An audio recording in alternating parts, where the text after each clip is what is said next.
Hey it's me Shubho, welcome to my blog. সবাই কেমন আছেন? আশা করি ভালো আছেন। তো আজকে আমি চলে আসছি চারুকলা একাডেমিতে।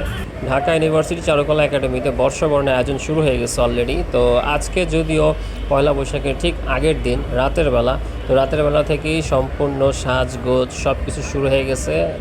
প্রতি বছর চারুকলা থেকে বর্ষবরণ করার জন্য একটা মঙ্গল শোভাযাত্রার আয়োজন করা হয়।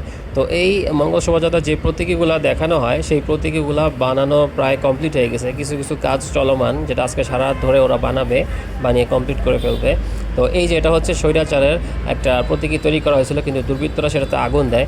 তো তারপর আবার নতুন করে তারা এই যে বানাচ্ছে।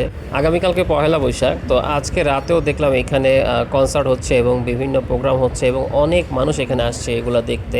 কালকে সকালে অনেক বেশি ভিড় হবে যদিও, তবে আজকেও ভিড় মোটামুটি ভালোই আছে, অনেক লোক আছে এখানে। আর চারুকলার একপাশে চারুকলার যে স্টুডেন্ট আছে ওরা বিভিন্ন পটচিত্র অঙ্কন করতেছে। এখানে অনেকগুলা চরিত্রকে ফুটিয়ে তোলা হচ্ছে। যাই হোক, নতুন বছর সবার জীবনে আনন্দ বয়ে আনুক। সবাইকে শুভ নববর্ষ। ধন্যবাদ।